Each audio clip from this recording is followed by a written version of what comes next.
میں تیونس کے ویزا کے حصول کے لیے اسلام آباد پہنچا اور پھر وہاں ایک دوست کے ساتھ موٹر سائیکل پہ گوگل میپ سے دیکھتے ہوئے ہم تیونس کے سفارت خانے کے دیے گئے ایڈریس پر پہنچے تو وہاں کسی قسم کے سفارت خانے یا دفتر کا نام و نشان نہ تھا، بلکہ صرف رہائشی بنگلے تھے۔ اس سڑک کے مشکوک انداز میں ایک دو چکر لگانے کے بعد ہمیں آخر کار ایک بنگلے کے اوپر تیونس کا جھنڈا لگا نظر آیا، جو پہلے درختوں کی وجہ سے نظروں سے اوجھل تھا۔ دروازہ بجانے پر آفس بوائے ٹائپ کا ایک شخص باہر آیا۔ میں نے اپنے آنے کا مقصد بتایا، ویزے کے کاغذات اسے پکڑائے اور ویزے کی فیس جو اس ٹائم تقریباً 19,000 روپے بنتی تھی اس کو پکڑائی۔ وہ شخص ایک سائڈ پر کھڑا کاغذات پڑھ رہا تھا یا شاید گن رہا تھا کہ میری نظر اپنے دوست پر پڑی جو میرے سے 2 قدم پیچھے کھڑا کسی چہرے سے کسی تذبذب کا شکار لگا۔ کیا ہوا خان صاحب؟ میں نے دوست سے پوچھا۔ یہ تو عیسائی لگ رہا ہے، دوست نے میرے کان میں سرگوشی کی۔ یہ بات سن کر میرے 150 دماغی خلیوں کی تو وہیں وفات ہو گئی، تاہم اتنی ہمت نہ کر پایا کہ دوست سے تیونس کے ویزا اور اس شخص کے ممکنہ طور پر عیسائی ہونے کا تعلق پوچھ سکوں۔ شاید اس کا خیال تھا کہ چوغا پہنے کوئی شخص باہر آئے گا، ہم سے عربی میں بات کرے گا اور کلمے سنے گا۔ میرا نام شہیر عادل ہے، میں فوٹوگرافی اور دوسرے ملکوں کے سفر کے بارے میں معلوماتی ویڈیوز بناتا ہوں۔ آپ میرے سفر نامے بھی میری ویب سائٹ www.shahiradil.com سے خرید سکتے ہیں۔ اس طرح کی مزید ویڈیوز دیکھنے کے لیے چینل سبسکرائب کریں۔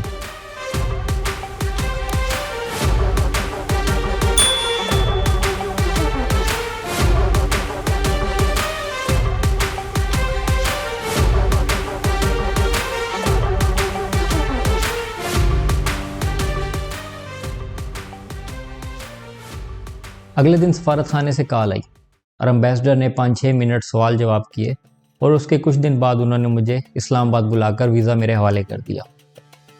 تیونس کا ویزا میرے لیے اور حتیٰ کہ ایک ٹریول ایجنٹ دوست کے لیے بھی بالکل نیا تھا۔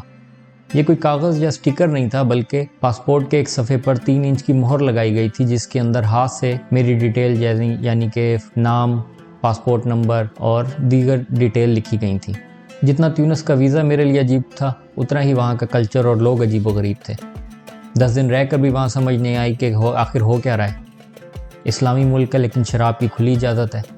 گھروں میں اور باہر خواتین حجاب کے ساتھ اسلامی لباس زیب تن کرتی ہیں، جبکہ ساحلوں پر بکنی پہن کر گھومتی ہیں۔ سڑکیں ایسی خوبصورت اور جدید جیسے کسی یورپی ملک کی ہوں، لیکن بے روزگاری کی شرح پاکستان سے 4 گنا زیادہ ہے۔ کہتے ہیں تیونس کے لوگ خود کو عرب ہیں، لیکن کھانے ان کے فرانسیسی طرز کے ہیں۔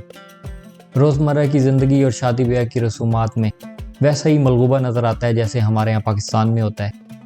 آدھے کام خالص شرعی اور اسلامی، جبکہ باقی آدھی ہندوانہ رسمیں ہوتی ہیں۔ ہو سکتا ہے ان چیزوں کا تعلق مذہب سے نہ ہو، بلکہ یہ صرف رسم و رواج ہوں۔ میرا ایک دوست کہتا ہے کہ رسم و رواج مذہب میں ضم نہیں ہوئے، بلکہ مذہب رسم و رواج میں ضم ہوا ہے۔ میرا ذاتی طور پر ماننا ہے کہ اگر رسم و رواج مذہب کے ساتھ متصادم نہیں ہے تو پھر کوئی حرج نہیں ہے۔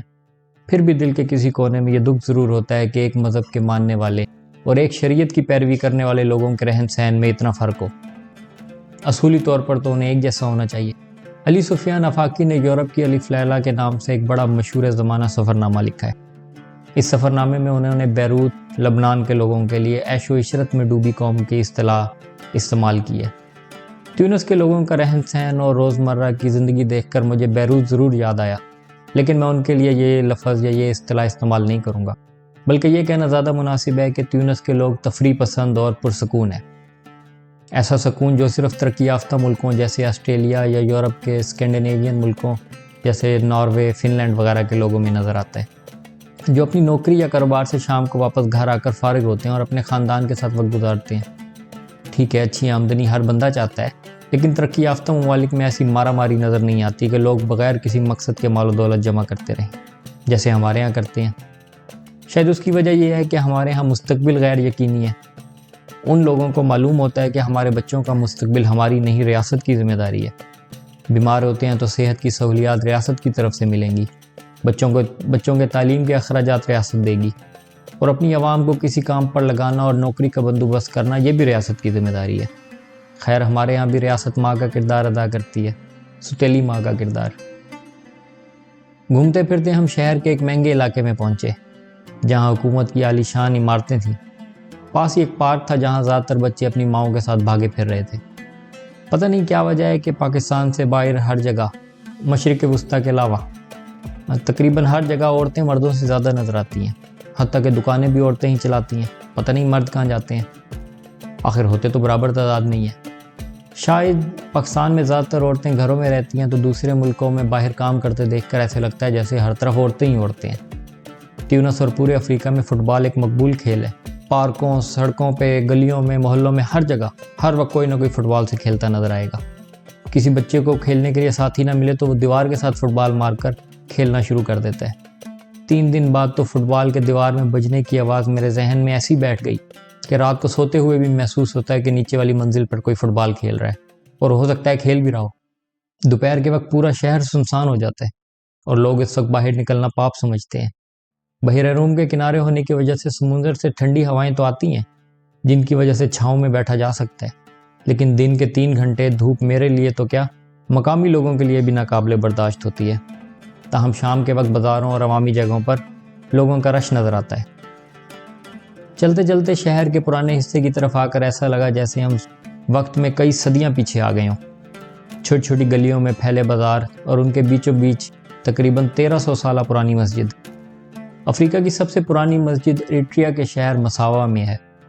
اگر آپ نے اریٹریا کا نام پہلے نہیں سنا تو ایسے سمجھیں کہ سعودی عرب کے شہر جدہ کے ساحل پر کھڑے ہو کے جو سمندر کے دوسری طرف جو ملک ہے وہ اریٹریا ہے۔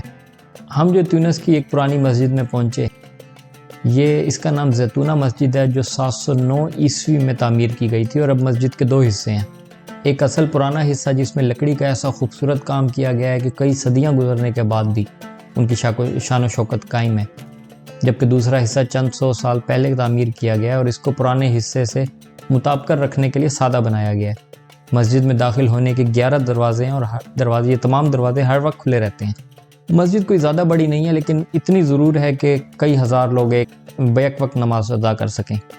بنو تمیم کے قبیلے سے تعلق رکھنے والے مالکی فقہ کے مشہور امام محمد ابن علی التمیمی المازری، جن کو امام مازری بھی کہتے ہیں، اسی مسجد میں پڑھتے رہے ہیں۔ 17ویں صدی کے مایہ ناز عرب تاریخ دان ابن ابی دینار نے اس مسجد کے نام کے ماخذ جاننے کی کوشش کی اور نتیجہ نکالا کہ باستینی دور میں یہاں عیسائیوں کی ایک چرچ تھی جس کا نام اولیویا نامی ایک راہبہ کے نام پر تھا۔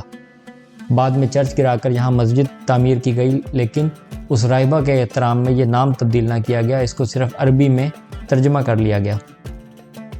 دلچسپ بات یہ ہے کہ ابن ابی دینار کی بات کا ثبوت ان کی وفات کے کئی 100 سال بعد اس وقت ملا جب مسجد کی توسیع کے دوران اس کے نیچے چرچ کے ستون دریافت ہوئے۔ ہم لکڑی کے کام کو ستائشی نظروں سے دیکھ رہے تھے کہ مسجد کے ایک معلم ہمارے قریب آئے۔ میزبان نے تعارف کرایا اور مترجم کے فرائض سنبھالے۔ اوپر بیان کی گئی اکثر باتیں مجھے انہی سے معلوم ہوئی ہیں۔ یہ ان کے لیے کسی پاکستانی سے ملنے کا پہلا موقع تھا اور خوشی ان کے چہرے سے یہاں تھی۔ ان صاحب کو خدا حافظ کہہ کر ہم باہر نکلے تو زمانہ قدیم کی تنگ گلیوں میں راستہ بھول بیٹھے۔ گوگل میپ 5 میٹر کی غلطی سے ہمیں لوکیشن تو بتا رہا تھا، لیکن اب اس کو کون سمجھائے کہ یہاں 5 میٹر میں 3 گلیاں گزر رہی ہیں۔ مرد حضرات ویسے بھی کسی سے راستہ پوچھنا اپنی توہین سمجھتے ہیں۔ یہاں اپنی کتاب سے سری لنکا کا ایک واقعہ نقل کر رہا ہوں۔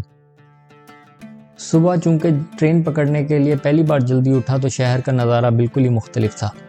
اس دن مجھے پتہ چلا کہ ایسا کیوں کہتے ہیں کہ صبح جلدی اٹھنے والے پرندے رزق حاصل کرتے ہیں۔ ویسے یہ منطق ان کیڑے مکوڑوں پر لاگو نہیں ہوتی جو صبح جلدی اٹھنے کی وجہ سے ان پرندوں کی خوراک بن جاتے ہیں۔ بارنی اسٹنسن کی مشہور زمانہ کتاب دی برو کوڈ کے آرٹیکل 99 میں لکھا ہے، ایک مرد کو زیب نہیں دیتا کہ وہ کسی سے راستہ پوچھے، لیکن 3 صورتیں ایسی ہیں جہاں یہ اصول لاگو نہیں ہوتا۔ نمبر 1، مرد ایک خوبصورت لڑکی سے راستہ پوچھ سکتا ہے جسے دیکھ کر لگتا ہوگا اسے علاقے کا علم ہوگا۔ نمبر 2، مرد ایک خوبصورت لڑکی سے راستہ پوچھ سکتا ہے جسے دیکھ کر لگتا ہو کہ یہ خود گم شدہ ہے۔ اور نمبر 3، مرد ایک خوبصورت لڑکی سے راستہ پوچھ سکتا ہے چاہے وہ گم ہوا ہی نہ ہو۔ اس بنیادی اصول پر میں پہلے دن سے ہی عمل پیرا تھا، اور اس کے ساتھ ساتھ میں نے چند اصول اپنے طور پر بھی شامل کر لیے۔ مثال کے طور پر اگر مجھے لگتا کہ اس لڑکی کو انگلش نہیں آتی ہوگی تو میں انگلش میں راستہ پوچھتا، لیکن ایسا بہت کم ہی ہوتا تھا کیونکہ سری لنکا میں تقریباً ہر کوئی انگلش جانتا ہے اور سمجھتا ہے۔ سب سے آسان متبادل اردو تھا جس نے کئی جگہ میرا پورا ساتھ دیا۔ اس صبح ساحل سے نگمبو بس اسٹیشن کی طرف جاتے ہوئے راستے میں ایک لڑکی ملی، ساڑی پہنے ٹپ ٹپ تیار ہوئے، یقیناً آفس جا رہی تھی۔ اگرچہ میں پچھلے 3 دن میں کوئی 10 بار نگمبو بس اسٹیشن کے سامنے سے گزرا ہوں گا، لیکن اس دن میں نے اس لڑکی کو دیکھ کر ضروری سمجھا کہ اس سے راستہ پوچھا جائے۔ معاف کیجیے گا، کیا آپ بتا سکتی ہیں کہ اگر میں اس طرف سے بس اسٹیشن جاؤں تو کتنا وقت لگے گا، اور اگر اس طرف سے جاؤں تو کتنا لگے گا؟ میں نے اردو میں پوچھا۔ یہ اچھا خاصا بے وقوفانہ سوال تھا جس کا نہ سر تھا نہ پیر، لیکن مجھے اس بات سے مطلب نہیں تھا۔ حیرانگی کا جھٹکا اس وقت لگا جب اس لڑکی نے ہندی میں جواب دیا، ارے بھیا راستہ تو یہ والا جاتا ہے، 10 منٹ لگیں گے، اس نے کہا، اور میرا دل ٹوٹ گیا۔ اس طرح کی مزید ویڈیوز دیکھنے کے لیے چینل سبسکرائب کریں۔